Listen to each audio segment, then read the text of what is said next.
दोस्तों कभी ना कभी रोल्स रॉयल कार के साथ सेल्फी लेने का मन तो आपका भी हुआ होगा, क्योंकि इस कार को खरीदना तो किसी आम आदमी के बस की बात नहीं है। लेकिन सेल्फी तो हर कोई चाहता होगा, परंतु रोल्स रॉयल्स की इतनी कमी है कि ये आम आदमी को देखने को भी नहीं मिलती। आपने कभी ना कभी जरूर सोचा होगा कि आखिर ये रोल्स रॉयल्स कहाँ की कंपनी है और आखिर यह कार इतनी महंगी क्यों है। वहीं एक आटा चक्की चलाने वाले का बेटा दुनिया की सबसे महंगी कार का मालिक कैसे बन गया, इसके पीछे की क्या कहानी है, यह सब आपको इस वीडियो में हम आपको बताने वाले हैं। 1863 में इंग्लैंड में पैदा हुए फ्रेडरिक हेनरी 5 भाई बहनों में सबसे छोटे थे। उनकी फैमिली काफ़ी गरीब थी और आटा मिल चलाती थी, लेकिन काम न चलने की वजह से उनकी फैमिली लंदन जाकर बस गई।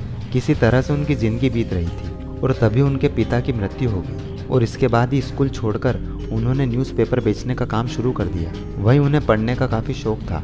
वह स्कूल तो नहीं जा पाए, लेकिन उन्होंने अलजेब्रा और इंजीनियरिंग जैसी किताबें पढ़ना शुरू कर दिया और बाद में वह रेलवे की नौकरी भी करने लग गए और उन्होंने वह काम भी छोड़ दिया और फिर टूल्स बनाने वाली कंपनी में काम करने लग गए।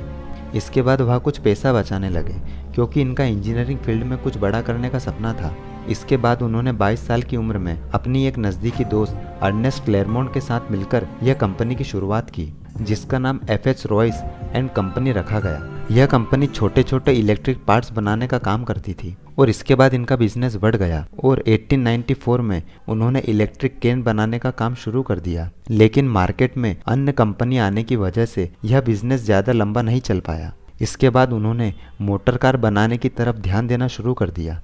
इसके बाद उन्होंने 1994 में 2 गाड़ियाँ बनाई, जिसमें से उन्होंने एक कार अपने पार्टनर अर्नेस्ट क्लेरमोंट को दे दी और दूसरी कार एक दूसरे व्यक्ति ने खरीद ली। इसके बाद कहानी में एंट्री होती है रोल्स रॉयस के दूसरे फाउंडर चार्ल्स स्टीवर्ट रोल्स की, जो कि हेनरी के मित्र थे। उन्हें यह कार काफी पसंद आई। चार्ल्स स्टीवर्ट रोल्स एक संपन्न परिवार से थे और वह इंजीनियर भी थे। इसके बाद 23 दिसंबर 1904 को रोल्स और रॉयस के बीच एक समझौता हुआ, जिसमें यह तय हुआ कि रोल्स की बनाई हुई सभी कार को रॉयस खरीदेगा और उनकी बनाई गई कार रोल्स और रॉयस के नाम से जानी जाएगी। इस तरह से रोल्स रॉयस के नाम के 2 व्यक्तियों के बीच एक ऐसा समझौता हो गया जिसने आगे चलकर इतिहास रच दिया। यह दोनों वैसे तो काफी अलग थे, लेकिन इनमें सिर्फ एक ही चीज कॉमन थी, जो कि मोटर कार्स को लेकर इन दोनों की दीवानगी। बाकी सब कुछ अलग था। 41 साल के रोल्स जो कि गरीबी में तप कर यहाँ तक पहुंचे थे, वहीं 26 साल के रॉयस सभी सुख सुविधाओं के साथ यहाँ तक पहुंचे थे। इस तरह से दोनों ने अपनी इस कंपनी की शुरुआत की। समय के साथ साथ इनकी कार लोगों को बहुत ज्यादा पसंद आने लगी